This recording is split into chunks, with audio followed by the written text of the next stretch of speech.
Hello everyone, welcome to my channel. So here we are continuing vector space as you can see on the screen. So already 3 videos are there, or this is the last video from the vector space segment, and इसमें we are going to discuss about generating space and generating sets, generating vectors और spanning vector same ही है दोनों, and उसके साथ साथ basis and dimension. सो एक बहुत ही ज़्यादा इंपॉर्टेंट और सबसे ज़्यादा इंपॉर्टेंट टॉपिक है this basis and dimension, and this is be the last video from this vector space part, मतलब लीनियर ट्रांसफॉर्मेशन के आगे तक जितना भी है, क्योंकि इसके बाद से नेक्स्ट जो मतलब segment I will be uploading that will B from linear transformation part. ठीक है, तो आई होप इसके पहले का जो 3 वीडियोस है you have already watch those videos, क्योंकि बिल्कुल इसी ऑर्डर में देखना है. मेनली जो लास्ट वीडियो था लीनियरली इंडिपेंडेंस डिपेंडेंस वाला वीडियो, क्योंकि इस वीडियो में इस पोर्शन में बेसिस पोर्शन में हम लोग जो डिस्कस करने वाले हैं, all the things are highly connected to the last segment, last portion that is linearly dependence independence वाला. ठीक है, क्योंकि बेसिस का जो डेफिनेशन है उसी में you can see the linearly independent word is there. तो हमें पहले तो ये पता करना है कि अगर कुछ सेट ऑफ वेक्टर्स गिवन है, मतलब some vectors are given whether they are linearly dependent और इंडिपेंडेंट. तो अगर नहीं देखा है तो जरूर लास्ट वीडियो देख लेना. लिंक तो सभी जगह पे डिस्क्रिप्शन में प्लेलिस्ट है एंड आई बटन में भी दिख गया होगा, so you can see it from anywhere. तो पहले first you see all this 3 videos, then you come back to this one. ठीक है, अच्छा अब इसको थोड़ा सा देखते हैं यहाँ पे. तो फर्स्ट हम लोग जो चीज देखेंगे यहाँ पे दैट इज जनरेटर और जनरेटिंग सेट और स्पैनिंग वेक्टर्स. जनरेटिंग वेक्टर्स और स्पैनिंग वेक्टर्स मतलब क्या है इस चीज का. ठीक है, पहले डेफिनेशन देख लो क्या बोला है इसमें, then we are going to see examples, और एग्जांपल के through we are going to understand everything. पहले तो ये है कि let V be a vector space over a field R and alpha 1 alpha 2 are some vectors up to alpha r number of vectors of vector space, and then उसके बाद AC is a subspace. So if now that line is important, if every element of S can be expressed as a linear combination of the vectors alpha 1 alpha 2 up to alpha r, then we say these vectors generate or span the subspace S. तो दो चीज तो हमें देखने को मिलेगा, एक कोई एक इंटायर वेक्टर स्पेस का जनरेटिंग सेट, या फिर कोई एक सबसेट या फिर सबस्पेस का जनरेटिंग सेट. ठीक है, और वो कैसे मैं थोड़ा सा एग्जांपल लिख बताता हूँ. तो चलते हैं एक फ्रेश पेज पे चलते हैं ना, इसमें थोड़ा सा जगह कम पड़ेगा. Okay, so suppose let us consider this set. इस सेट का एग्जांपल हम लोगों ने पहले भी किया था in the first video, in the subspace वाला वीडियो, मतलब सेकंड वीडियो जो किया था हम लोगों ने. Suppose I have a set S and it looks like this such that x, y belongs to R.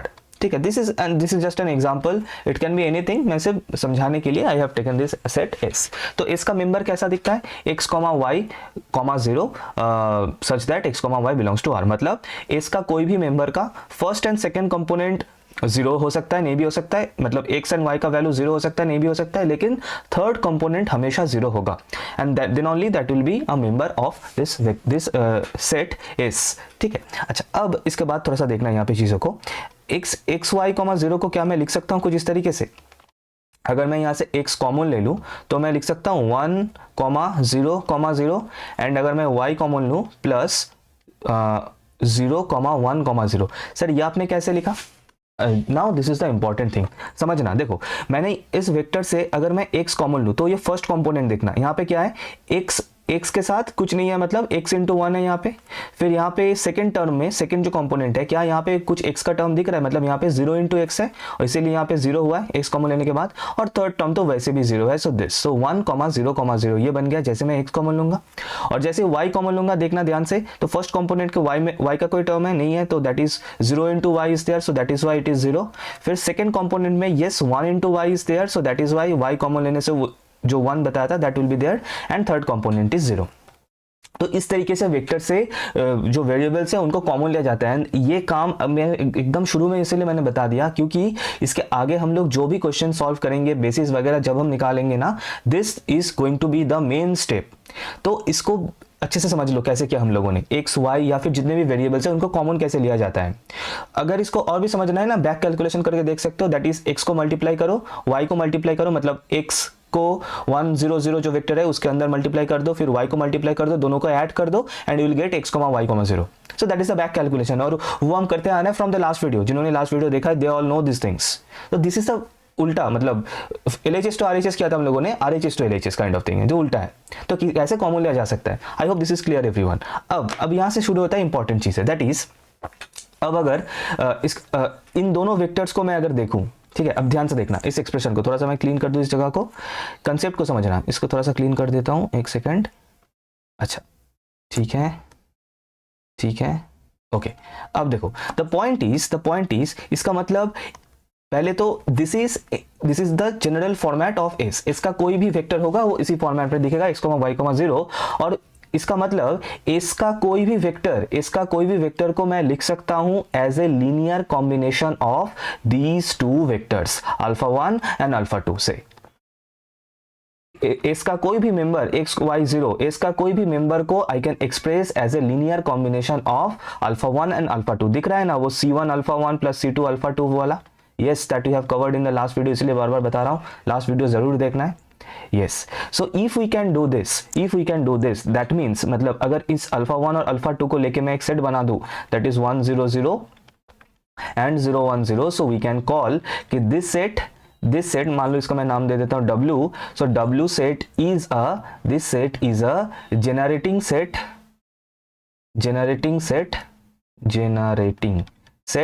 of S। ऐसे भी लिख सकते हैं या फिर ऐसे भी लिख सकते हैं कि W generates S, या फिर ऐसे भी लिख सकते हैं कि W spans S। तो इसका मतलब स्पैन या फिर जेनरेट्स का मतलब ही ये हुआ कि अगर मतलब W सेट में जो वेक्टर्स है उनके मदद से मैं S सेट का कोई भी वेक्टर्स को बना सकता हूं। If I can create any vectors with the help of these vectors, so that means this set generates the main set. Generates और स्पैन्स सेम मतलब different words but same meaning. Span या generate करना मतलब यही होता है जो मैंने बताया। जैसे कि इस सेट का कोई भी मेंबर उठा लो, जैसे कि 2, 3, 0 is definitely a vector of S, right? क्या मैं इसको लिख सकता हूं सर? कैसे?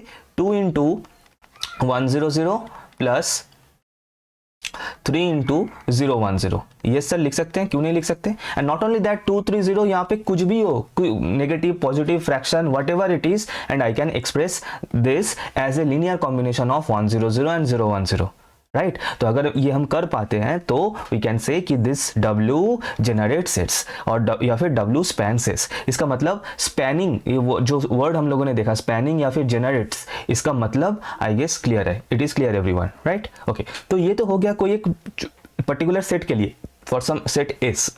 अगर यही काम करना है for any entire vector space, जैसे कि मान लो मुझे आर स्क्वायर को जनरेट करना है, आर स्क्वायर जो एंटायर वेक्टर स्पेस है हमें उसको जनरेट करना है, क्या हम कर सकते हैं? मतलब कोई भी 2 3 वेक्टर्स के मदद से विद द हेल्प ऑफ 2 और 3 और 4 और 5 vectors can I express any vector of R square? Yes sir, we can do it. How? Let us see. Suppose चलो आर स्क्वायर को कंसीडर कर लेते हैं, है ना, और मैं एक सेट और मैं 2 वेक्टर्स कंसीडर कर रहा हूं। सपोज अल्फा 1 मैं लेता हूं 1 0 एंड अल्फा 2 मैं लेता हूं suppose 0 1।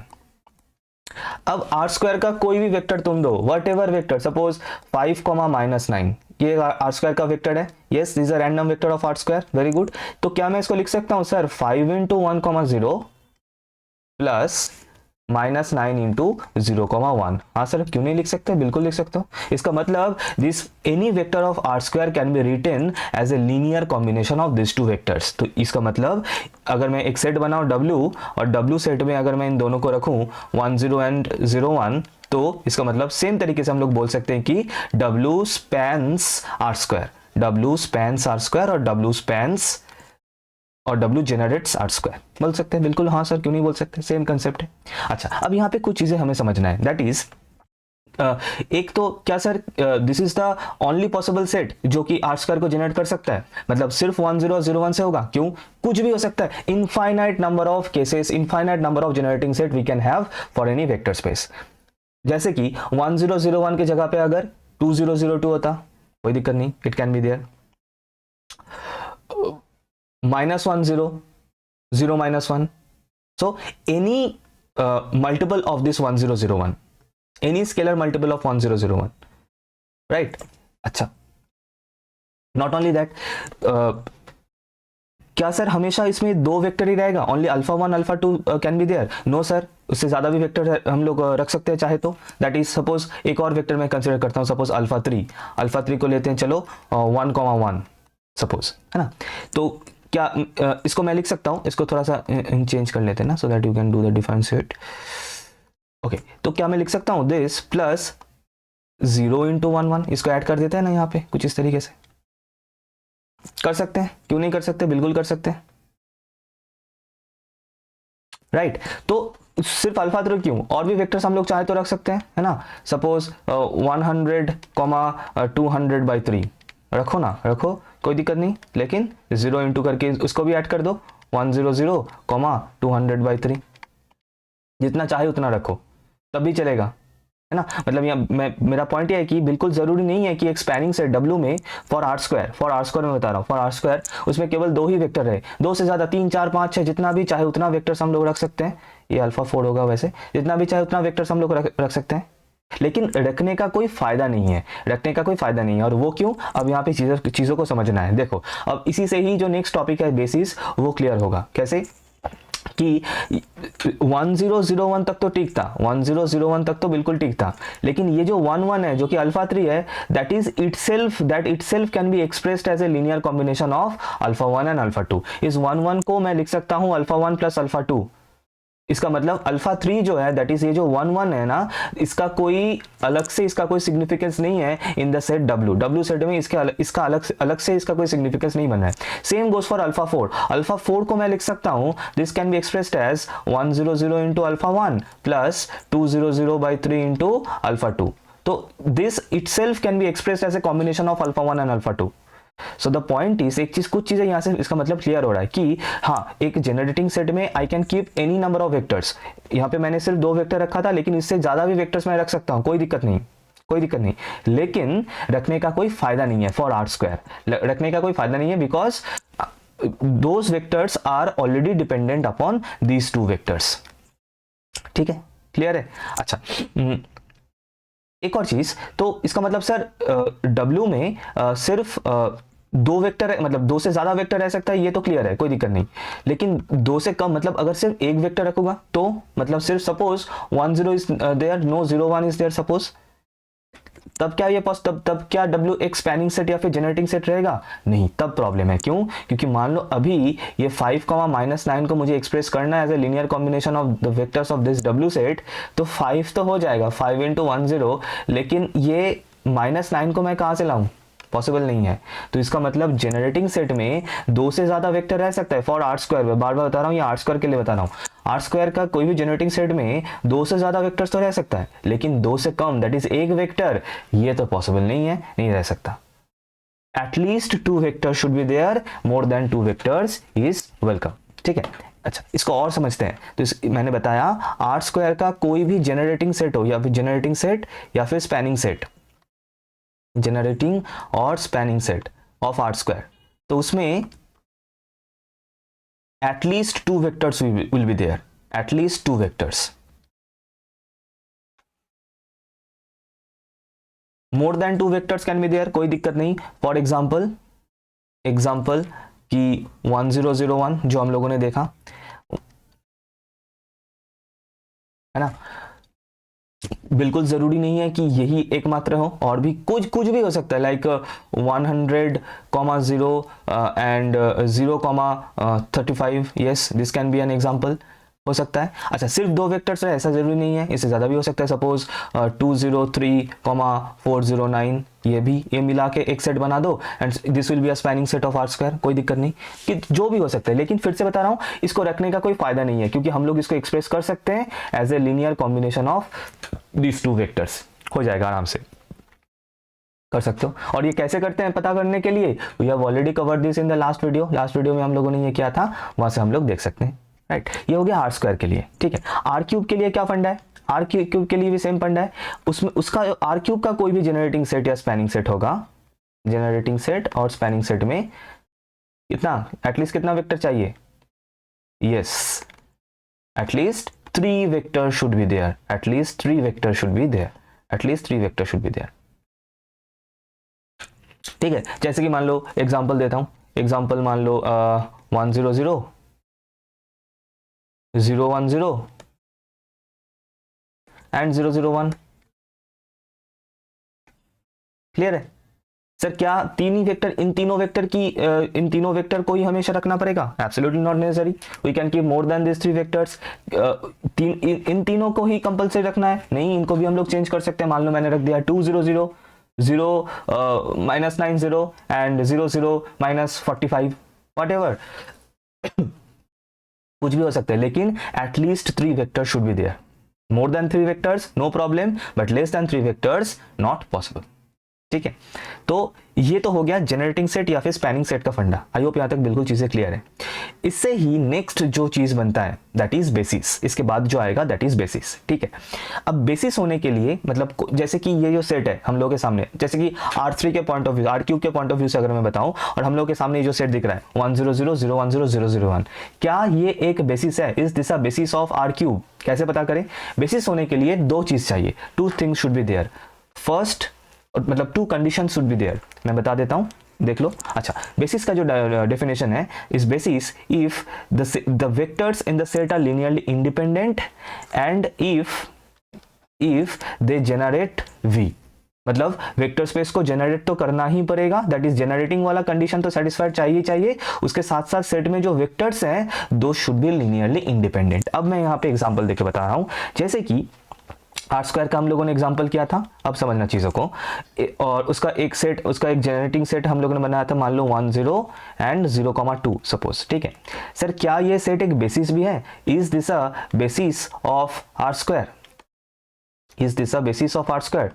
Yes, this is a basis of R²। कैसे पता करें? देखो, जनरेट तो करेगा, this is definitely a generating set of R²। क्यों? मैंने बताया था जनरेटिंग सेट होने के लिए at least 2 vector should be there and 2 vectors are there. ठीक है, and they should be linearly independent basis होने के लिए। क्या ये दोनों वेक्टर्स लीनियरली इंडिपेंडेंट हैं? हाँ सर, बिल्कुल लीनियरली इंडिपेंडेंट है। तुम चाहो तो भी कैसे भी करके 0,2 को या फिर 1 0 को एक लीनियर मल्टीपल ऑफ 1 0 के फॉर्म में कभी नहीं लिख सकते। As a multiple of 1 0 you can not do this, so that is why they are definitely linearly independent, right, as well as spans R², so definitely these are bases। लेकिन अगर यहाँ पे मान लो 1 0 0 2 था, जैसे हैं इसको छोड़ दो बिल्कुल। सपोज यहाँ पे मैं एक और वेक्टर ऐड कर देता हूँ, सपोज 3,5 सपोज 3,6। अब ये एक सेट में बना दो। अब क्या ये एक बेसिस है? Is this a basis of R²? No sir, this is not a basis anymore. This is not a basis anymore. Problem क्या है? क्योंकि ये सेट तो स्पैनिंग सेट है। स्पैनिंग क्योंकि बेसिस होने के लिए 2 कंडीशन इज देयर। 1 तो सेट को लीनियरली इंडिपेंडेंट होना पड़ेगा, दूसरा स्पैनिंग सेट होना पड़ेगा, spans the entire vector space, spans V। ठीक है, तो स्पैनिंग वाला कंडीशन तो डन है इसके लिए, डेफिनेटली स्पैन करता है। At least 2 vectors, more than 2 vectors is welcome, no problem with that, है ना। स्पैनिंग कैसे पता चल रहा है सर? ये स्पैन करेगा क्योंकि R² का कोई भी वेक्टर दो मुझे, suppose I want to have 100, 200। इस वेक्टर को क्या मैं बना पाऊंगा with the help of this 3 vectors? मतलब एक्सप्रेस कर पाऊंगा as a linear combination of this 3 vectors? ये सर 1 0 0 इंटू, सपोज मैं इस तरीके से कर दूं 1 0 plus 2 plus 100 into 0,2 plus 0 into 3,6। मैंने बताया था लिखने का कोई फायदा नहीं है, 0 इंटू करके हमें कितना भी चाहूँ उतना वेक्टर्स यहाँ पे डाल सकता हूँ। तो स्पैनिंग वाला तो डन है, लेकिन लीनियरली इंडिपेंडेंट में प्रॉब्लम आ जाएगा। क्यों? क्योंकि 3 6 वेक्टर इन दोनों के मदद से हम लोग बना सकते हैं। I can make this third vector with the help of this 2 vector. कैसे? देखो 3 6 को मैं लिख सकता हूँ, 3 6 को I can write as 3 into 1 0 plus कितना 3 इंटू 0,2। बिल्कुल लिख सकते हैं। हाँ सर, क्यों नहीं लिख सकते? इसका मतलब 3 6 क्यों? कोई भी वेक्टर, मैं कोई भी थर्ड वेक्टर यहाँ पे ऐड करूं in this set and that can be expressed as a linear combination of the other 2 vectors. Yes, absolutely, that will be the case and that is why that will not be a basis. तो इसका मतलब R² का basis होने के लिए, अब चीज को समझना है, R² का बेसिस होने के लिए in the set there should be exactly 2 vectors। केवल सिर्फ और सिर्फ 2 वेक्टर्स उसमें होना पड़ेगा, not more than 2, not less than 2। Exactly 2 vectors will be there। हाँ, the vectors can be different, there can be infinite number of bases of any vector space। 1 0 0 2 कोई बच्चे का ये आ गया, किसी बच्चे का आ गया 2 0 2,0 0,3, किसी बच्चे का कोई दूसरा आ गया, कोई तीसरा आ गया। So minus infinity plus infinity तक infinite number of cases can be there. लेकिन सभी बेसिस में एक चीज कॉमन रहेगा, that is number of vectors. ये मैं आर स्क्वायर के लिए बता रहा हूं, I am saying this for R square. R square का कोई भी बेसिस हो उसमें exactly 2 vectors will be there, exactly 2 vectors will be there, ठीक है। सिमिलरली अगर मैं आर क्यूब के बारे में बात करूं, if I talk about R cube का कोई बेसिस हो, infinite number of basis can be there, लेकिन सभी बेसिस में एक चीज कॉमन रहेगा। मान लो ये एक बेसिस है 101 011 एंड दूसरा क्या होगा 0110। Yes, this is a basis of R cube. क्यों? क्योंकि आर क्यूब का अगर बेसिस होगा तो देखो exactly 3 number of vector should be there, exactly 3 vectors होना चाहिए, लिनियरली इंडिपेंडेंट भी होगा, एंड मतलब वो तो हमें चेक करना है लिनियरली इंडिपेंडेंट होगा कि नहीं होगा, that we have to check. लेकिन जनरेटिंग या स्पैनिंग वाला जो पॉइंट है, मैंने क्या बताया था, yes more than 3 vectors can be there to be a spanning set. Spanning set तो हो जाएगा, लेकिन लिनियरली इंडिपेंडेंट में प्रॉब्लम आ जाएगा ड्यू टू दैट, ठीक है। तो इसका मतलब R3 का कोई भी बेसिस हो उसमें the common thing is कि the number of vector that should be exactly 3, ठीक है। इसको और अच्छे से समझेंगे और भी कंसेप्ट क्लियर होगा जैसे हम लोग और भी क्वेश्चन आगे सॉल्व करेंगे, राइट। सुन के थोड़ा सा दिक्कत लग रहा है, maybe you are thinking this a very difficult thing, बिल्कुल ऐसा नहीं है, that is not the case, this is the easiest thing. And जैसे हम लोग क्वेश्चन आगे सॉल्व करेंगे ना, और भी चीजें जो है क्लियर होगा, ठीक है। चलो आगे करते हैं फिर। अच्छा, यहाँ पे एक चीज और बता दो, डायमेंशन और rank of a vector space. अच्छा, डायमेंशन वर्ड ही मेन ही ज्यादा इंपॉर्टेंट है। डायमेंशन का डेफिनेशन क्या बता रहा है कि वेक्टर स्पेस का कोई भी बेसिस हो, जैसे कि आर क्यूब का ये बेसिस मैंने यहाँ पे एग्जांपल लिया है, the number of vectors present in the basis, the number of vectors present in the basis is called the dimension of the vector space। तो इसमें टोटल कितने वेक्टर्स हैं 1 2 3, 3 वेक्टर्स आर देयर, इसका मतलब R3 का dimension हो गया 3। Clear है। आर स्क्वायर के लिए मैंने क्या बताया था, आर स्क्वायर का different types of basis you can have, मतलब infinite number of cases can be there, लेकिन सभी बेसिस में एक चीज कॉमन है, that is number of vectors. तो आर स्क्वायर का कोई भी बेसिस होगा उसमें exactly 2 vectors will be there, so R square का डायमेंशन हो जाएगा 2। So in this way we have to do this. तो जैसे यहाँ पे वेक्टर स्पेस का बेसिस एंड डायमेंशन हो रहा है, सिमिलरली सब स्पेस का भी हो सकता है। जैसे वो एस वाला एग्जांपल हम लोग बिल्कुल शुरू में देखा था हम लोगों ने, तो उसका हम लोग देखे, वो बेसिस हम लोगों ने बनाया था। देखो वो वाला एग्जांपल यहाँ पे एक बार देख लेते हैं, है ना।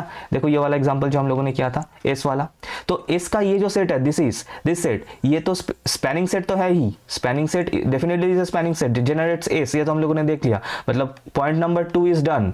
पॉइंट नंबर 1 एक बार देखना है, दैट इज लिनियरली इंडिपेंडेंट वाला। क्या ये दोनों वेक्टर लिनियरली इंडिपेंडेंट है? हाँ sir, this 2 vectors are absolutely linearly independent. तो फर्स्ट वाला भी ठीक है, सेकंड वाला भी ठीक है, so definitely these are basis. और डायमेंशन कैसे पता करें? Dimension number of vectors count करो sir, 1 vector is there, sir 2 vector is there, so total 2 vectors, इसका मतलब dimension of S is equals to 2 number of vectors present in the basis set. Basis set में कितने vectors present है, और इसको आगे और भी करेंगे, डिफरेंट टाइप्स ऑफ क्वेश्चंस हम लोग सॉल्व करेंगे तो और भी क्लियर होता जाएगा, ठीक है। तो चलते हैं इस क्वेश्चन में, 2020 का क्वेश्चन है, और बिल्कुल इसी तरीके का एक क्वेश्चन ऑलरेडी हम लोग सॉल्व कर चुके हैं इन द लास्ट वीडियो, तो जरूर देख लेना और इसको भी आराम से सॉल्व कर पाओगे। क्वेश्चन क्या गिवन है, -4,5 is equals to x into 2,1 plus y into 1,0। ठीक है, पहले थोड़ा सा RHS को कैलकुलेट कर लो, है ना। इसको करोगे तो क्या आएगा, 2x, x को मल्टीप्लाई कर दिया, फिर y इंटू 0 हो जाएगा, y को मल्टीप्लाई कर दिया, अब ऐड करना है अकॉर्डिंग टू द कंपोनेंट्स, तो 2x प्लस y हो जाएगा, और सेकंड कंपोनेंट होगा सिर्फ x प्लस 0 मतलब सिर्फ x। अब कंपेयर करना है LHS and RHS, so compare करोगे तो क्या मिलेगा, 2x plus y equals to -4 and x equals to 5। तो इसका वैल्यू तो 5 मिल चुका है। अब यहाँ पे 5 पुट कर देंगे, एंड यहाँ पे 5 पुट करने से will get y is equals to कितना आएगा 10, उधर जाएगा -10 होगा तो -14। तो x का वैल्यू आ रहा है 5 एंड y का वैल्यू आ रहा है -14। Option number C is the correct answer. I hope यहाँ तक बिल्कुल चीजें क्लियर है, ठीक है। चलो आगे बढ़ते हैं। अब यहाँ से शुरू हो रहा है मेन क्वेश्चंस यहाँ से स्टार्ट हो रहा है, दैट इज बेसिस। तो एक सेट गिवन है, this is a set that is given, this set is given, and हमें देखना है, वेरीफाई करना है कि ये R3 का R³ का बेसिस होगा कि नहीं होगा दिस सेट। ठीक है, कैसे करना है, क्या बताया था, 2 चीज हमें चेक करना है, एक तो पहले तो लिनियरली इंडिपेंडेंट वाला, एंड दूसरा स्पैन करता है कि नहीं, does this set S spans R3 या फिर S generates R3 or not, these two things we have to check. अब यहाँ पे एक बहुत ही इंटरेस्टिंग चीज मैं बता दूं, दैट इज कि जो स्पैनिंग वाला कंडीशन है वो चेक करने में विल टेक 2 सेकेंड्स, सिर्फ 2 सेकेंड का काम है, तो उसमें बिल्कुल ध्यान मत दो. जो मेन फंडा है वो लिनियरली इंडिपेंडेंट वाला ही है, तो स्पैनिंग वाला कंसेप्ट अगर इधर उधर हो रहा है कोई दिक्कत नहीं, क्योंकि उसके लिए जितना भी चाहिए होगा मैं ऑलरेडी बता दिया हूँ, और आगे क्वेश्चन सॉल्व करते हैं और भी समझ भी लेंगे, कोई उसमें दिक्कत है नहीं. तो जो मेन हमें जो फंडा, जो मेन चीज़ हमें चेक करना है दैट इज लिनियरली इंडिपेंडेंट हो रहा है कि नहीं हो रहा है. और इन वेक्टर्स लिनियरली इंडिपेंडेंट होगा कि नहीं होगा that I have already discuss in the last video. तो मैं ज़्यादा टाइम नहीं लूंगा इसके ऊपर. करना क्या है, वही वेक्टर्स को अल्फा 1 अल्फा 2 अल्फा 3 नाम देना है. C1 alpha 1 C2 alpha 2 C3 alpha 3 equals to 0 है ना, प्लस प्लस करके फिर 3 इक्वेशंस होगा C1 C2 C3 का, सॉल्व करना है, वैल्यूज निकालना है, वही सेम काम है. तो मैं डायरेक्टली उसी इसके ऊपर चले जाते हैं, क्या बोलते हैं इसको, कोएफिशिएंट डिटरमिनेंट के ऊपर. और मैंने क्या बताया था, अगर डिटरमिनेंट का वैल्यू 0 है then they are linearly dependent, अगर डिटरमिनेंट का वैल्यू नॉन जीरो है they are linearly independent. That's it. ठीक है, तो कर लेते हैं. तो जो लीनियर जो डिटरमिनेंट बनेगा, the determinant you will get, कैसे बताया था मैंने, 4 3 2 है ना, 2 1 4 2 3 -8. इसका वैल्यू निकालो, इस डिटरमिनेंट का वैल्यू अगर निकालोगे तो कितना आएगा. वीडियो को पॉज करो, खुद से ट्राई करो, find the value of this determinant. कितना आ रहा है,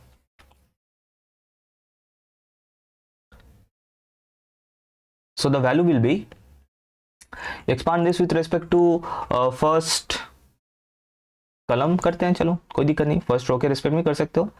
सो 4 इंटू फर्स्ट रो के रिस्पेक्ट में करते हैं, 4 इंटू क्या आएगा, 1 इंटू -8 3 -3 इंटू 4 है ना. तो दिस विल बी, क्या हो गया इसको, 4 इंटू -8 -12 फिर -2 इंटू -24 -6 एंड +2 इंटू 12 -2. इसको अगर सिंप्लीफाई करोगे ना, what will get, the value of this determinant will be 0. Yes, 0. और हमें क्या बताएं, if the coefficient determinant is 0, if the value of this determinant, the coefficient determinant is 0, so therefore the vectors are linearly dependent. और अगर linearly dependent है इसका मतलब first point ही cancel हो गया, तो सेकंड पॉइंट चेक करने का कोई ज़रूरत ही नहीं है. and since they are linearly dependent, so this set is cannot be a basis of R cube. that's it, cannot be a basis of R cube. Reason क्या है, the vectors are linearly dependent. ठीक है, अच्छा next question में चलते हैं. अच्छा 2018 का क्वेश्चन है, बिल्कुल लेटेस्ट क्वेश्चन है, और इसमें भी वही सेम थिंग कि वी हैव टू चेक कि this vectors form a basis of R cube और नॉट. वही सेम है, इनको नाम देना है अल्फा 1 अल्फा 2 अल्फा 3. रुक जाओ, इंक चेंज कर लें, इसे करें ग्रीन करते हैं, है ना. Alpha 1 alpha 2 alpha 3, alpha 1 alpha 2 alpha 3 नाम देना है. फिर वो मतलब वही सेम लिनियरली इंडिपेंडेंट है कि नहीं चेक करना है, और स्पैनिंग वाला पॉइंट चेक करना है. तो काम तो वही सेम है बेसिस के लिए, तो बिल्कुल कंफ्यूज मत होना. ठीक है, तो लिनियरली इंडिपेंडेंट के लिए कंसीडर करना है कौन सा रिलेशन, इफ यू रिमेंबर जरूर देख लेना है, लास्ट वीडियो बार बार बता रहा हूँ इसीलिए. C1 alpha 1 plus C2 alpha 2 plus C3 alpha 3 this equals to theta, ये इसके स्टार्ट करना है. सो C1 इंटू अल्फा 1 क्या है sir, 1 -2 3 plus C2 into alpha 2 क्या है sir, 2 3 1 and C3 into alpha 3 क्या है सर, -1 3 2 इक्वल्स टू थीटा क्या है, theta is the null vector of R cube. R cube का नल वेक्टर क्या है, 0 0 0. 3 इक्वेशंस बनेगा, 3 इक्वेशन को सॉल्व करके C1 C2 C3 का वैल्यूज निकालना है. ठीक है, और मैंने क्या बताया था, पूरा इतना कुछ करने का जरूरत है नहीं, सिंपली कोएफिशिएंट डिटरमिनेंट का वैल्यू निकाल लो. एंड ये कैसे करते हैं, I have already discussed in the last video. So 1 -2 3 and जो कोएफिशिएंट डिटरमिनेंट बनेगा ना, that will look like this. Just find the value of this coefficient determinant, है ना, एंड चेक करो इसका वैल्यू क्या आ रहा है, 1 into 3 into 2 -1 into 3 that is 6 -3 6 -3 फिर -2 इंटू क्या आएगा, -4 -9 -4 -9 एंड फिर -1 into expanding with respect to first row, -1 into -2 -9, सही है। इसका वैल्यू देखो तो कितना आ रहा है, this will B sir, this will B +3 first one, फिर दिस विल बी कितना आ रहा है, ये -13 इंटू -2 मतलब प्लस का 26 है ना, और इसका क्या आ रहा है -11 इंटू -1 मतलब +11, तो मतलब ये जितना भी आ रहा है ये नॉन जीरो आ रहा है, और अगर नॉन जीरो आ रहा है तो इसका मतलब therefore the vectors are linearly, non zero आएगा मतलब C1 C2 C3 तीनों का वैल्यू जीरो होगा। इसका explanation I have given in the last video बहुत बार, the 3 values will be zero, मतलब the values of C1 C2 C3 will be zero और लीनियरली इंडिपेंडेंट होने के लिए यही कंडीशन था, we have discussed in the last video. Therefore the vectors are linearly independent. इसका मतलब फर्स्ट कंडीशन तो डन है, फर्स्ट पॉइंट इज डन, ये वाला पॉइंट तो डन है, सिर्फ हमें चेक करना है स्पैनिंग वाला पॉइंट। अब क्या बताया था, स्पैनिंग को लेके बिल्कुल टेंशन मत लेना, स्पैनिंग ऐसे ही हो जाएगा। और कैसे चेक करना है, अच्छे से सुनना, ध्यान से सुनना। तो जो सेट गिवन है क्वेश्चन में, मतलब जितने भी नंबर ऑफ वेक्टर्स गिवन है, जो बेसिस है कि नहीं हमें चेक करना है, सिर्फ काउंट करो कि नंबर ऑफ वेक्टर्स कितना है। और अगर देख रहे हो कि इसमें नंबर ऑफ वेक्टर्स क्या है सर, 1 2 3 वेक्टर्स आर देयर, सो अब देखो लॉजिक क्या है, देखो सेकंड पॉइंट के लिए, स्पैनिंग वाला पॉइंट के लिए हमें ऐसे लिखना है कि the number of vectors in the given set कितना is equals to 3, that is equals to dimension of r cube। अगर ये हो रहा है तो this is the condition for checking spanning set. Dimension of R cube मतलब, और हमेशा ध्यान रखो कि ये जो वेक्टर स्पेसेस है, जो कि ऑलरेडी मैं बता चुका हूँ, डायमेंशन ऑफ आर क्यूब हमेशा 3 होगा, क्योंकि क्या बताया था, आर क्यूब का कोई भी बेसिस हो उसमें number of vectors will be always be equal to 3, और हमें पता है बेसिस का नंबर ऑफ वेक्टर्स ही डायमेंशन होता है। So dimension of R cube is always 3। Dimension of R square का डायमेंशन कितना है सर, आर स्क्वायर का डायमेंशन है 2, क्योंकि ऑलरेडी आई हैव डिस्कस कि आर स्क्वायर का कोई भी बेसिस हो उसमें number of vectors will always be equal to 2। Similarly R4 का dimension is 4 and so on. तो अगर ये दोनों इक्वल है, क्या, number of vectors present in the set and dimension of R cube, if this two are equal then that means, so therefore the set of vectors spans the vector space, the set of vectors spans or generates whatever spans R cube। बस, तो second point भी done है, बस इतना देखना है, क्योंकि ऐसा भी क्वेश्चन हो सकता है जिसमें मान लो सेम आर क्यूब के लिए चेक करना हो, लेकिन जो वेक्टर्स गिवन है वो मान लो सिर्फ 2 वेक्टर गिवन है, only first 2 vectors are given, तो वो लीनियरली इंडिपेंडेंट वाला पॉइंट तो सेटिस्फाई हो जाएगा, लेकिन स्पैनिंग वाला पॉइंट सेटिस्फाइड नहीं होगा, क्योंकि ये इक्वल नहीं होगा तब इन that case. So therefore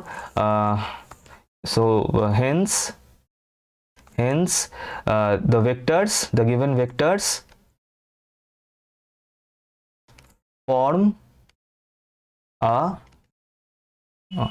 a basis of R cube। बस that's it, और कुछ नहीं, ठीक है। अच्छा, अब इसके बाद चलते हैं नेक्स्ट क्वेश्चन में। अब इस क्वेश्चन में क्या है, अभी तक हम लोग जो कर रहे थे that was for the entire vector space, R cube के लिए देख रहे थे, सिमिलरली आर स्क्वायर के लिए भी हो सकता है, लेकिन इसमें क्या है, now we have to find the basis and dimension for any given subspace. एक सब स्पेस के लिए करना है, ऑलरेडी एक सब स्पेस वाला एग्जांपल हमने कर लिया था when we are explaining and when we are understanding what is a generating set and all, एस वाला जो एग्जांपल किया था XY0 वाला, तो इसमें that was one type of question, वो भी हो सकता है। एंड दिस इज, इसमें क्या है कि कुछ कंडीशन गिवन है, ये सबस्पेस वाला जो क्वेश्चन है उसमें हम लोगों ने दिस टाइप ऑफ क्वेश्चन देखा था। तो हमें क्या करना है, क्वेश्चन को पढ़ते हैं पहले। देखो 2019 का क्वेश्चन है, बिल्कुल लेटेस्ट क्वेश्चन है।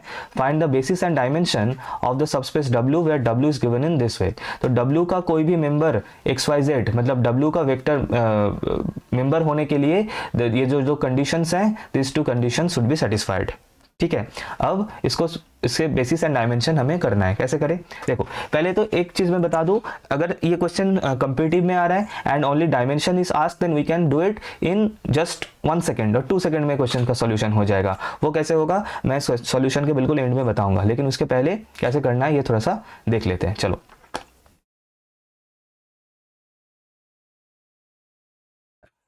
इसमें 2 कंडीशंस आर गिवन है ना। ऐसा भी क्वेश्चन हो सकता है जिसमें ओनली 1 कंडीशन इज गिवन है ना।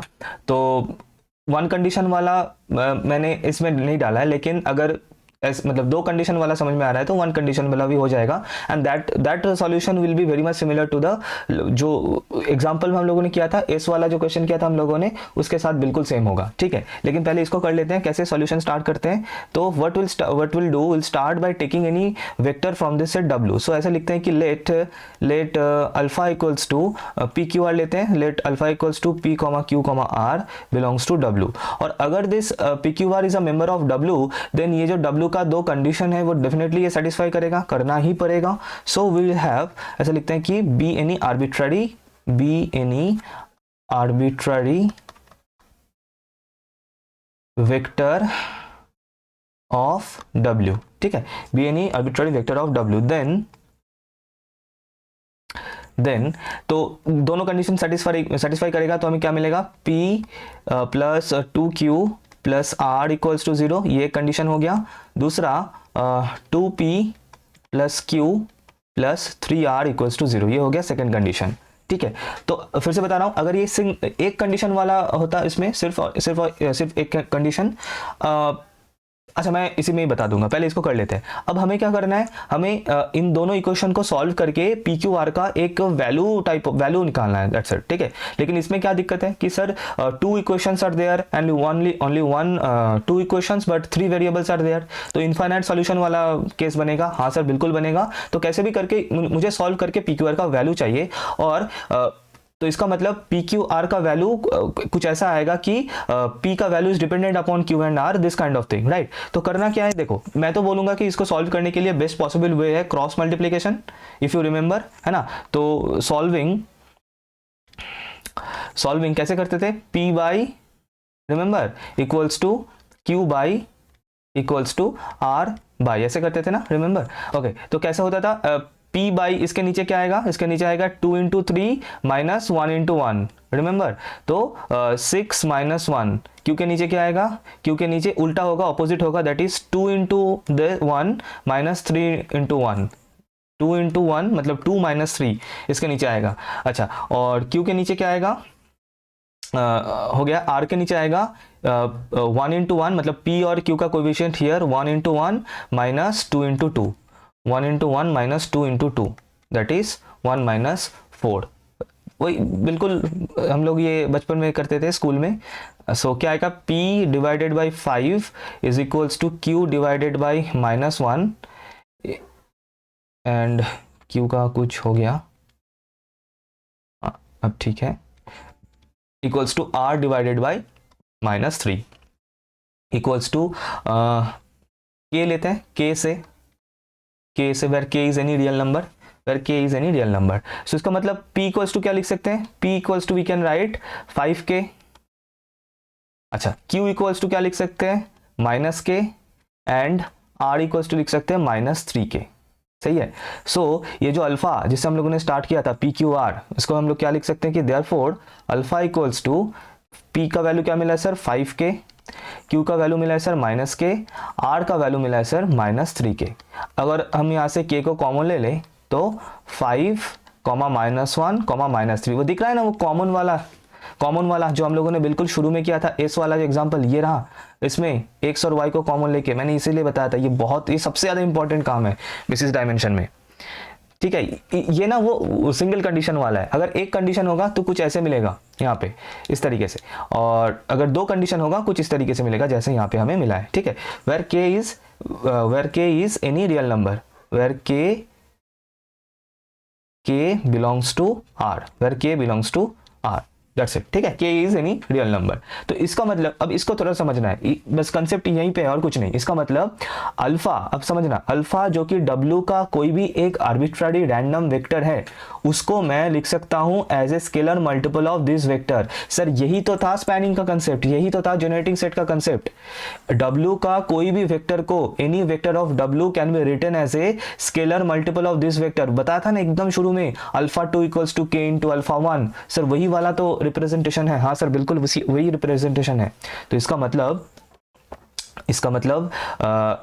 अगर मैं इस वेक्टर्स को लेके एक सेट बनाऊं, just keeping this vector only, that is इसका सपोज मैं नाम देता हूं क्या नाम दे, एस नाम देते हैं, एस इक्वल्स टू सिर्फ इसमें इसी वेक्टर को रखूंगा 5 -1 -3, ठीक है। तो इसका मतलब this set S spans W, yes और नो, एग्री करोगे ना इसके ऊपर? बिल्कुल एग्री होगा, क्योंकि इस वही तो मिला हमें कि अल्फा जो कि एक बिल्कुल रैंडम वेक्टर है from the set W, PQR बिल्कुल जनरल फॉर्म में लिखा है, उसको हम लोग लिख सकते हैं K इंटू दिस, और इसका मतलब W का कोई भी vector, any vector of W can be represented as a linear combination या फिर as a scalar multiple of this vector 5 -1 -3। तो इसका मतलब दिस स्पैन्स W। अच्छा, एक चीज बता दूं, किसी का आंसर थोड़ा सा वैरी हो सकता है, मतलब 5, जैसे कि मेरा जो मुझे जो वेक्टर मिला है दैट इज 5 -1 -3, तो यही this is not the only vector that you will get, you can have any scalar multiple of this vector, but that is किसी बच्चे का आंसर आ सकता है सर -5 1, उसका आंसर बिल्कुल सही है, कोई गलत नहीं है। या फिर किसी बच्चे का आ सकता है सर 10 -2 -6, क्या क्या मैंने 2 से मल्टीप्लाई कर दिया है, so you can have any scalar multiple and those are also correct answer, बिल्कुल सही है, कोई गलत नहीं है उसमें। लेकिन एक चीज कॉमन है कि दैट इज सभी बच्चे का ये जो एस सेट है उसमें ओनली एक ही वेक्टर मिलेगा, only one vector will be there.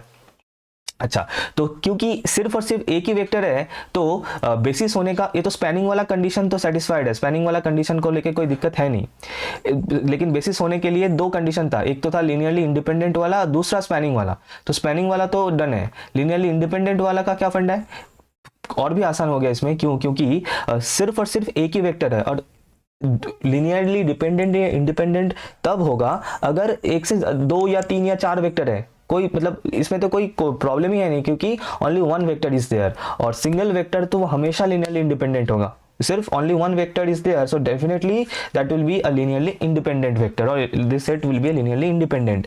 So and यहाँ पे लिख सकते हैं and S is clearly linearly independent, clearly linearly independent, ठीक है।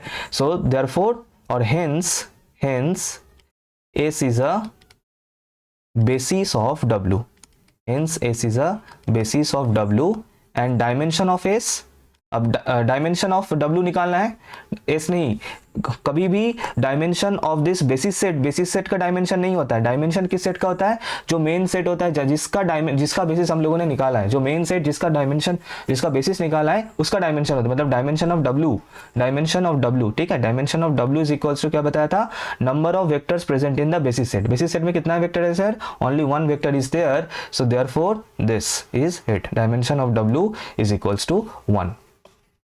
आई hope it is clear everyone, कोई दिक्कत नहीं है, बिल्कुल इसी तरीके से करना है।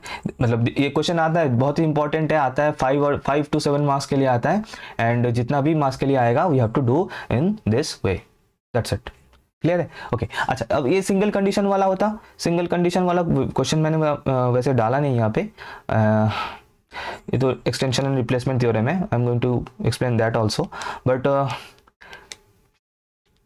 बात मतलब इतना समझ लो कि अगर यहाँ पे सिर्फ और सिर्फ एक ही कंडीशन होता, अच्छा मैं थोड़ा सा एक्सप्लेन करने का कोशिश करता हूँ कि suppose only one condition is there, that is this x plus 2y plus z, suppose only this condition is there, x plus 2y plus z, ठीक है, इक्वल्स टू 0, और वही सेम PQR लेना है, तो PQR ऐसे लिखना है कि PQR बिलोंग्स टू W, जैसे लिखा था बिल्कुल सेम है, तो एक ही कंडीशन सेटिस्फाई करेगा, P into 2Q plus R equals to 0, और यहाँ से हम लोग लिख सकते हैं कि P इक्वल्स टू, मैं क्या लिख सकता हूँ सर, -2Q माइनस R लिख सकता हूँ ना। सो अब यहाँ से वही सेम चीज़ Q को, अच्छा इसको छोड़ दो, फिर आ जाओ यहाँ पे, तो इसका मतलब अल्फा इक्वल्स टू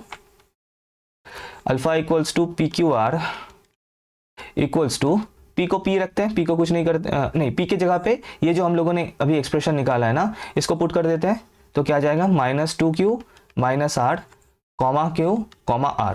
अब वही सेम वो कॉमन लेना, अगर Q कॉमन लेंगे, ध्यान से देखना, यहाँ पे Q का कितना है, मतलब Q के साथ क्या मल्टीप्लाइड है सर, -2 कॉमा, यहाँ पे Q के साथ क्या मल्टीप्लाइड है सर, 1 कॉमा, यहाँ पे Q का कोई टर्म नहीं है, दैट इज Q के साथ 0 मल्टीप्लाइड है, तो 0 प्लस, अब R को कॉमन लेना है, R को अगर कॉमन लेंगे, जो फर्स्ट टर्म है इसमें R के साथ क्या मल्टीप्लाइड है सर, -1, अच्छा यहाँ पे R का कोई टर्म नहीं है, सेकंड कंपोनेंट, मतलब R के साथ 0 मल्टीप्लाइड है, कॉमा, यहाँ पे R के साथ क्या मल्टीप्लाइड है सर, 1, बस हो गया, 2 वेक्टर हमें मिल चुका है, और 2 ही वेक्टर मिलेगा, क्लियर है? तो अगर मैं इसका एक सेट बना दूं, एक सेट बना दूं जिसमें ओनली 2 वेक्टर्स आर देयर, तो ये स्पैनिंग वाला तो डन है, जैसे ही एक्सप्रेशन ऐसे एक्सप्रेस कर लोगे ना, यही तो स्पैनिंग वाला एक्सप्रेशन है। दिस इज द स्पैनिंग वाला एक्सप्रेशन, जो एस वाला जो एग्जांपल एकदम शुरू में किया था उसमें हम लोगों ने एक्सप्लेन किया था।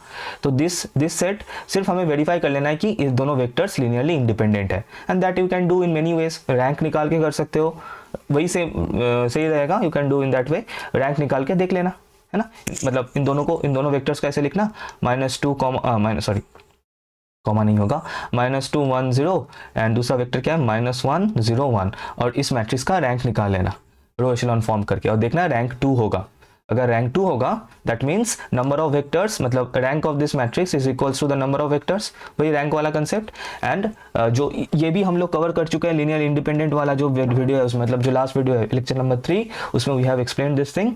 तो therefore they will be linearly independent. और स्पैनिंग वाला तो ऑलरेडी हमें मिल चुका है, स्पैनिंग भी डन है, लीनियरली इंडिपेंडेंट भी डन है, तो ये सेट एक बेसिस बन जाएगा।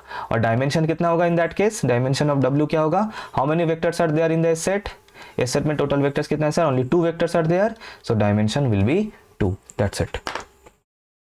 इस तरीके से करना है, बिल्कुल इसी तरीके से, राइट। अच्छा, इसके आगे नेक्स्ट दो थोड़ा सा वीडियो लेंदी होगा, क्या करें।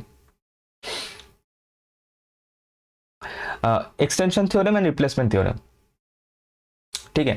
Extension theorem and replacement theorem करके दो थ्योरम है, उससे एक क्वेश्चन करेंगे जो कि आया भी था इन द 2018 या 19 में आया था, वो मैं दिखा देता हूँ।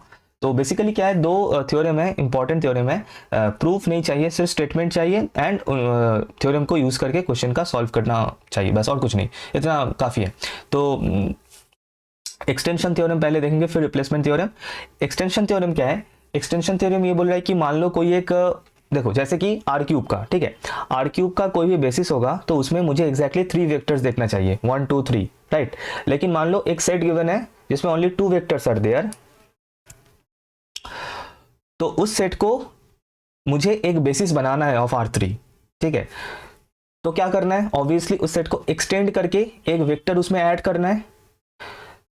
तो 2 वेक्टर्स को एक्सटेंड करके 3 वेक्टर्स वाला सेट बना के एक बेसिस में कन्वर्ट करने के लिए जो theorem, that is extension theorem. Extend मतलब 2 वेक्टर वाला सेट है, उसको एक्सटेंड करके 3 वेक्टर वाला सेट बनाना है ताकि वो एक बेसिस हो सके ऑफ R3, तो दैट इज एक्सटेंशन थ्योरम, ठीक है। अच्छा, दूसरा रिप्लेसमेंट थ्योरम क्या है, रिप्लेस मतलब एक ऑलरेडी एक बेसिस है, ठीक है, तो उस बेसिस में कोई भी एक 3 वेक्टर में से, मान लो R3 R³ के बारे में बात कर रहा हूँ ना, उसमें मान लो एक बेसिस है, तो उस बेसिस में से कोई भी एक वेक्टर को बाहर से एक वेक्टर लाके उसको अगर मैं रिप्लेस कर दूं to make a new basis, तो मतलब कोई भी एक वेक्टर को रिप्लेस करके दूसरे एक वेक्टर से रिप्लेस करके if I am making a new basis of R3, so that is replacement theorem, ठीक है। तो एक क्वेश्चन मैं करूंगा, दोनों थ्योरम से हम उसको करेंगे, अच्छे से समझेंगे। So let us go to that one. अच्छा, तो ये रहा extension theorem and replacement theorem. पहले डेफिनेशन देख लेते, मतलब स्टेटमेंट देख लेते हैं थ्योरम का। वैसे तो प्रूफ तो बिल्कुल जरूरी नहीं है, प्रूफ नहीं चाहिए, सिर्फ स्टेटमेंट चाहिए, एंड इन थ्योरम्स को यूज करके क्वेश्चन सॉल्व करना चाहिए, दैट्स इट। क्योंकि पूछ सकता है कि state extension theorem, state replacement theorem, तो देख लेते हैं कि फर्स्ट मतलब कैसे करना है, what is the inner meaning, that I have already discussed, बता ही दिया है। लेकिन अब थोड़ा सा स्टेटमेंट देख लेते हैं। तो एक्सटेंशन थ्योरम क्या बोले कि a linearly independent set of vectors can be extended to a basis if it is not a basis itself. कहने का मतलब दैट इज कि मान लो कोई एक सेट है, जैसे कि ये क्वेश्चन भी आप लोग देख सकते हैं, जैसे कि only 2 vectors are there but the vectors are linearly independent, कोई दिक्कत नहीं है, लेकिन उसको एक्सटेंड करके उसमें एक और वेक्टर को डाल के हमें उसको बेसिस में कन्वर्ट कर सकते हैं with the help of extension theorem, right. Second, replacement theorem. Replacement theorem में क्या है, रिप्लेसमेंट थ्योरम इज सेइंग कि देखो the set α1 α2 αn is already a basis, ठीक है।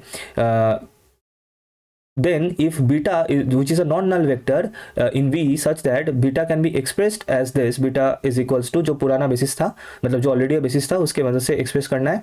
एंड द पॉइंट इज, मतलब कुल मिला के बात यह है कि वो जो ऑलरेडी एक बेसिस था α1 α2 अप टू αn, उसमें एक वेक्टर αj को मैं बीटा से रिप्लेस कर सकता हूँ, αj is replaced by beta करके I can make a new basis, जो नीचे दिख रहा है अल्फा 1 अल्फा 2 अल्फा जे माइनस 1, देखो अल्फा जे था, अल्फा जे रिप्लेस हो चुका है बीटा से, then alpha J plus 1 up to alpha N. तो ये मैं रिप्लेसमेंट तभी कर सकता हूँ जो वो एक्सप्रेशन हम लोगों ने लिखा था beta equals to C1 alpha 1 C2 alpha 2 etcetera, उसमें जिस वेक्टर को रिप्लेस करना है, जैसे कि अल्फा जे को रिप्लेस करना था बीटा से, तो अल्फा जे का coefficient that is C J अगर नॉन जीरो है, C J if it is non zero not equals to zero, then only we can replace the alpha j with the help of beta to get a new basis of v.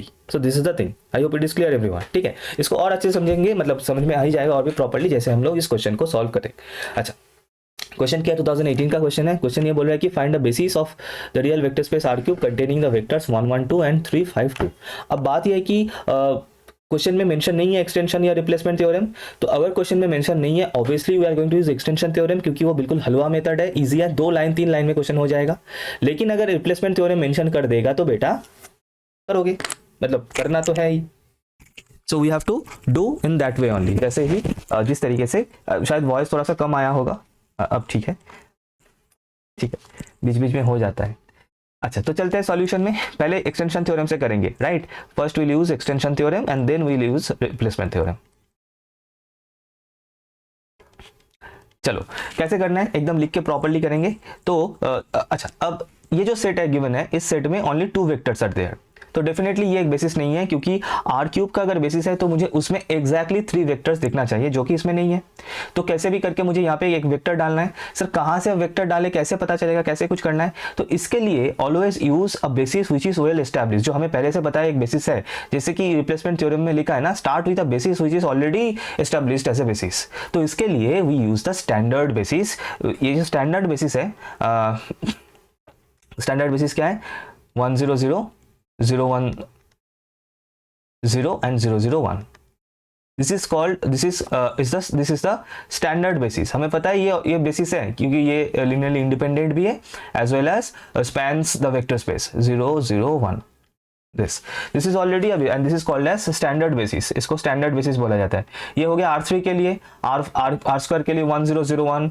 अगर R4 होता तो क्या होता, 1 0 0 0 1, first vector होता 1 0 0 0, फिर 0 1 0 0, फिर 0 0 1 0 and 0 0 0 1। That will be the standard basis of R4, कुछ इस तरीके से, right. This is standard basis, right. अच्छा, तो हमें क्या करना है, हम मतलब एक्सटेंशन थ्योरम में हम क्या करेंगे, हम एक एक करके ये जो ऑलरेडी एस्टैब्लिश्ड एक बेसिस है, जो स्टैंडर्ड बेसिस मैंने बताया, इस बेसिस में से एक एक वेक्टर को लेके इसमें इनपुट करेंगे और एक्सटेंड करके देखेंगे कि ये सेट लिनियरली इंडिपेंडेंट हो रहा है कि नहीं हो रहा है। दैट्स इट, और कुछ काम नहीं है, ठीक है। तो let us right like this. we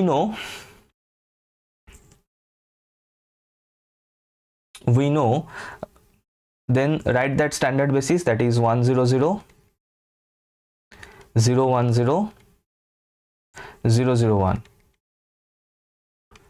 we know this is the standard basis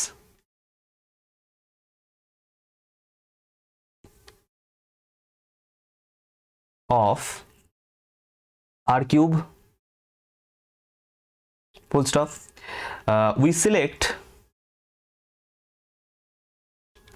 the first vector, we select the first vector 1 0 0 from this and then find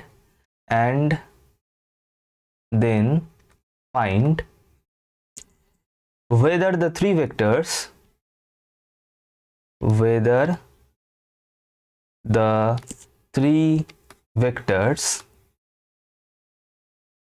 कौन सा 3 वेक्टर, 1 1 2 3 5 2, ये तो पहले से ही था। अब एज ए थर्ड वेक्टर हम लोगों ने इस सेट का जो फर्स्ट वेक्टर था, that is the basis set, इसका जो फर्स्ट वेक्टर था यहाँ पे हम लोगों ने डाला इसको 1 0 0। अब हमें देखना है कि ये तीनों वेक्टर्स आर इंडिपेंडेंट और नॉट, इंडिपेंडेंट और नॉट। और कैसे देखना है ये तो हमें बताइए, दैट इज वही कोएफिशिएंट डिटर्मिनेंट, पहले इन तीनों से वो 3 इक्वेशन लिखना है, इक्वेशन लिख के C1 C2 C3 से इक्वेशन होगा, एंड फिर उसका जो कोएफिशिएंट डिटर्मिनेंट है उसका वैल्यू चेक करना है, ठीक है। कैसे, फिर 1 1 2 है ना, मैं रो में लिख रहा हूँ, कॉलम में लिख सकते हो, कोई दिक्कत नहीं, क्योंकि डिटर्मिनेंट है, सेम ही आएगा, दोनों ही चलेगा, कोई दिक्कत नहीं। सो इसका अगर वैल्यू निकालोगे तो आएगा with respect to third row, मैं इसको expand करूंगा, तो if I expand this with respect to third row I'll get 2 minus 10 that is minus 8 which is not equals to 0, और अगर not equals to 0 है that means the vectors are linearly independent। बस हो गया, तो already basis form कर चुका है।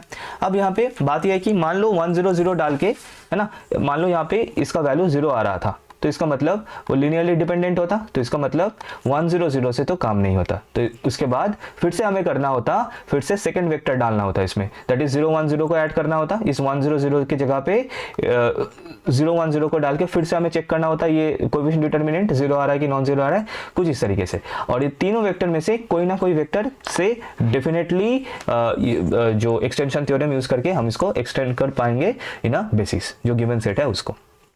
तो आई होप ये प्रोसीड्योर क्लियर है, क्योंकि मेरा यहाँ पे फर्स्ट वेक्टर से हो गया तो इसीलिए मैं यहाँ पे रुक जाऊंगा लीनियरली इंडिपेंडेंट वाला, और अगर फर्स्ट वेक्टर से नहीं होता तो मैं सिमिलर तरीके से 0 1 0 को ऐड करके देखता, अगर उससे भी नहीं होता तो 0 0 1 को ऐड करके देखता, तीनों में से किसी भी एक कोई भी एक वेक्टर से, मतलब इनमें से एटलीस्ट तीनों में से एटलीस्ट एक वेक्टर से लिनियरली इंडिपेंडेंट बन जाएगा, ठीक है।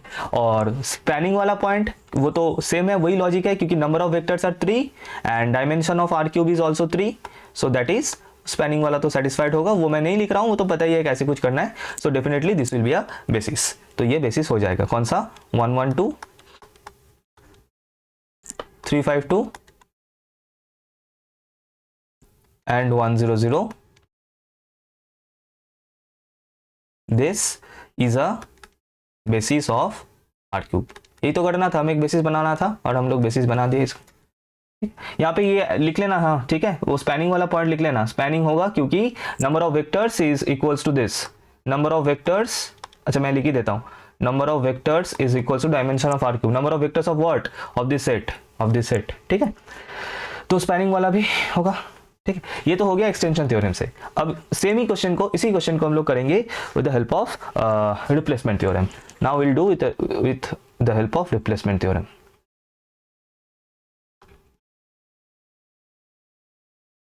ठीक है, चलो तो कैसे करना है रिप्लेसमेंट थ्योरम से, वही सेम प्रोसीड्योर है, पहले तो उसी जो एस्टेब्लिश्ड बेसिस है हम लोग के पास उसे ही स्टार्ट करेंगे। अच्छा मैं बता देता हूँ पहले क्या करना है, पहले थोड़ा सा लिख लेते हैं कि वी नो, सॉल्यूशन में आ जाते हैं हम लोग, चलो we know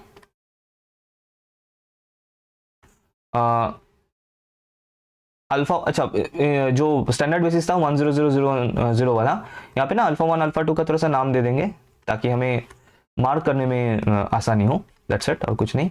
this and alpha 3 equals to 0 0 1 is the standard basis of R3,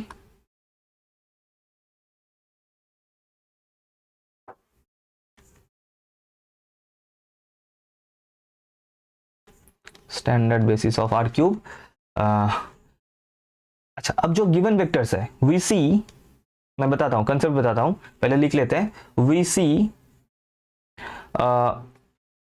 अच्छा देखो ये जो गिवन सेट है, क्वेश्चन में जो सेट गिवन है, मैं एस नाम देता हूं इसको, मतलब जो जिसमें से दो वेक्टर्स है अल्फा 1 सॉरी 1 1 2 एंड 3 5 2। कंसेप्ट को समझना, करना क्या है इसमें 3 5 2, ठीक है। वी सी नहीं, एक काम करो, लेट अल्फा इक्वल्स टू, जो वेक्टर्स गिवन है ना उनको अल्फा और बीटा नाम दे दो, alpha equals to 1 1 2 and beta equals to 3 5 2। अब समझो कि हम लोग क्या करने क्या वाले हैं इसमें, देखो तो क्वेश्चन में मुझे इसको एक बेसिस बनाना है, I have to convert this into a basis, ठीक है, और ये ऑलरेडी एक एस्टैब्लिश्ड बेसिस है, this is already a basis, we all know that.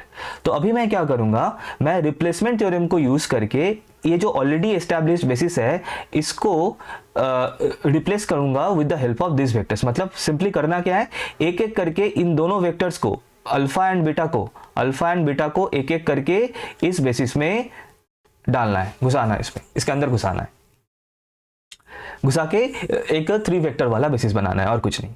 That is replacement theorem के वर्ड में अगर मैं बताऊं, दैट इज अल्फा 1 को मैं रिप्लेस करने का कोशिश करूंगा with the help of alpha, and alpha 2 को मैं रिप्लेस करने का कोशिश करूंगा with the help of beta, and alpha 3 को एज इट इज छोड़ दूंगा। और ये रिप्लेसमेंट पॉसिबल है कि नहीं वो भी हम लोग एक एक करके समझेंगे, ठीक है।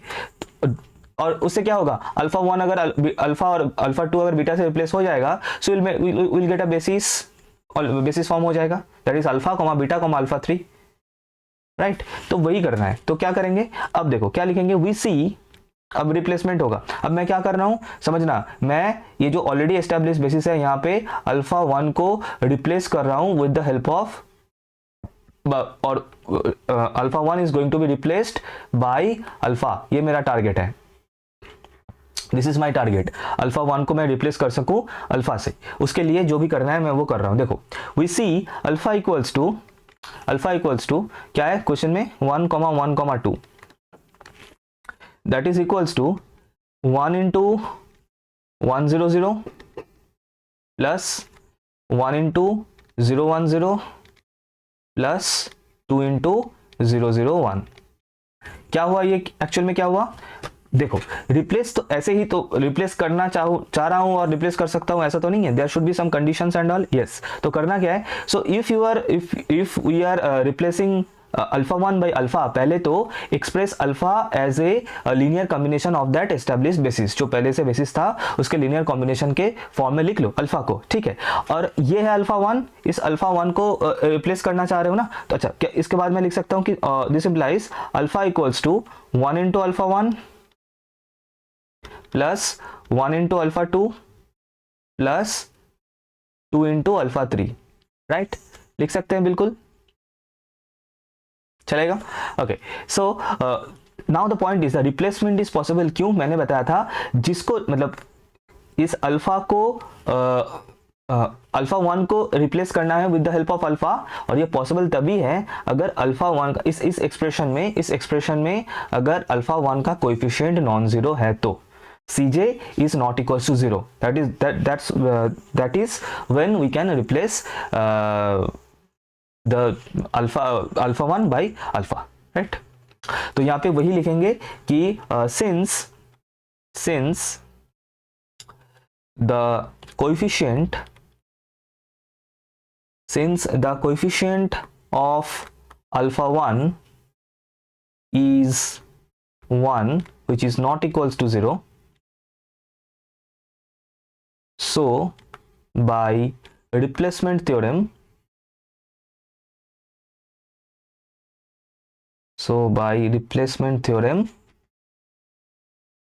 we can replace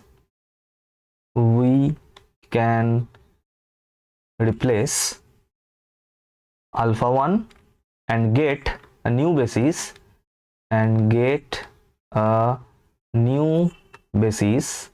अब न्यू बेसिस क्या होगा, पुराना बेसिस क्या था, पुराना basis was alpha 1 alpha 2 alpha 3, अब ये अल्फा 1 रिप्लेस हो चुका है किससे, अल्फा से, तो जो नया बेसिस बनेगा alpha comma alpha 2 comma alpha 3।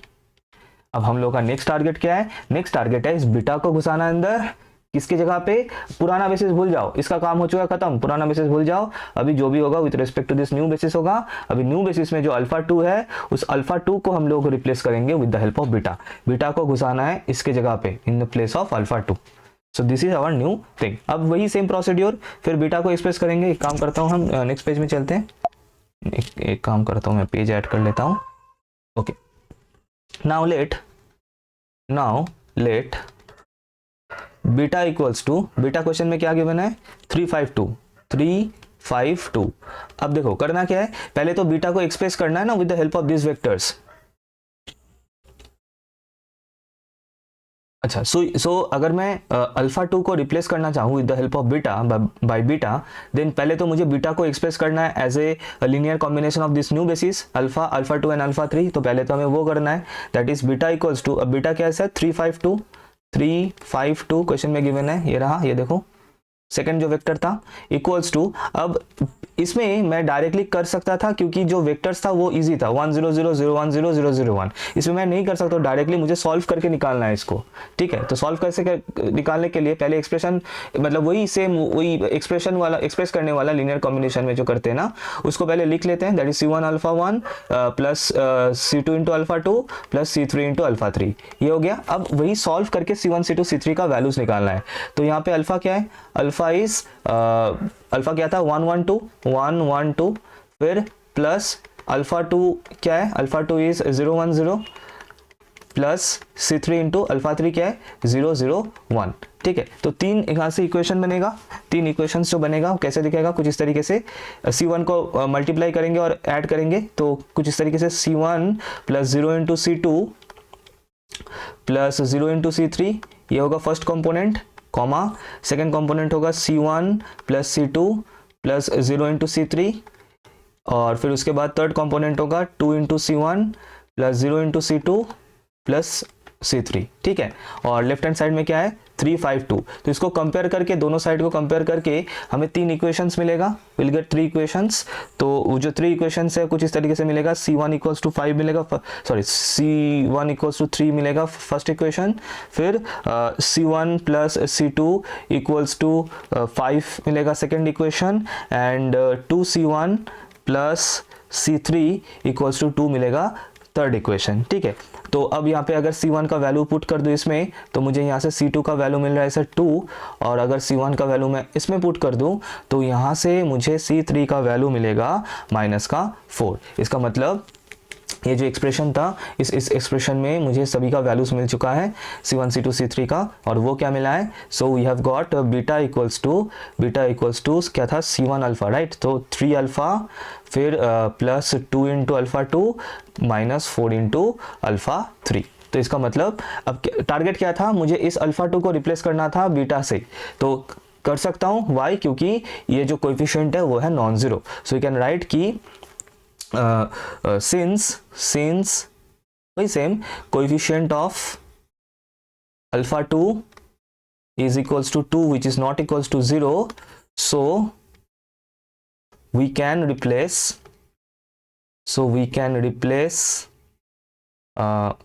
alpha 2 by beta to get a new basis, और जो न्यू बेसिस है वो क्या होगा, दैट विल बी अल्फा था पहले से, अल्फा 2 था, अब अल्फा 2 की जगह पे आ चुका है बीटा एंड अल्फा 3। सो इसका मतलब दैट इज अब वैल्यूज लिख देते हैं सिंपली। अल्फा का वैल्यू क्या है, अल्फा का वैल्यू है, क्या था क्वेश्चन में 1 1 2 1 1 2, कॉमा बीटा का वैल्यू क्या था 3 5 2 3 5 2, और अल्फा 3 क्या है 0 0 1 0 0 1। That's it, is a basis of R cube. अब देखो एक्सटेंशन थ्योरम से जो हमें बेसिस मिला था वो कुछ डिफरेंट था, और रिप्लेसमेंट थ्योरम से जो बेसिस मिला है वो डिफरेंट है। एक्सटेंशन थ्योरम से ये बेसिस मिला था हमें, है ना, 1 0 0 मिला था, और रिप्लेसमेंट थ्योरम से हमें 0 0 1 मिला है। तो मैंने यही बताया था, तो डिफरेंट बेसिस हमें मिल सकता है, we can have different basis, जैसे कि इसमें मिला है, लेकिन एक चीज कॉमन है दोनों में, that is number of vectors present in the basis. दोनों में ही देखो एग्जैक्टली 3 वेक्टर्स आर देयर। तो this is all about vector space, this part सभी कवर हो चुका है। वेक्टर स्पेस का जो फर्स्ट पार्ट है दैट इज डेफिनेशन, जो टोटल 10 एक्सियम्स और उसको यूज करके क्वेश्चंस कर लिया है। सबस्पेस का डेफिनेशन, थ्योरम, क्वेश्चंस कर लिया है। लीनियर डिपेंडेंस, इंडिपेंडेंस, जितने भी different types of questions can be there हो चुका है, and finally this one that is basis and dimension, ये भी हो चुका है। So this part is done, and I hope पूरा ये क्लियर हो चुका होगा, and practice as much as possible. And इसके बाद हम लोग जो स्टार्ट करने वाले हैं दैट इज लीनियर ट्रांसफॉर्मेशन को भी मैं टोटल 3 to 4 वीडियोस में, शायद 4 वीडियोस में मैं पूरा कवर करा दूंगा। बहुत ईजी है, बिल्कुल सिंपल चीज़ें है, थोड़ा सा डेफिनेशन समझना है और कुछ नहीं, एंड दैट्स इट। सो इस वीडियो के लिए मैं इतना ही रख रहा हूँ। शेयर करना जितना ज़्यादा हो सके, लाइक कर देना अगर अभी तक नहीं किया है तो, एंड शेयर करना विथ योर फ्रेंड्स। हाँ, पता नहीं क्या हो गया था, एंड दैट्स इट एवरीवन। मिलते हैं नेक्स्ट वीडियो में।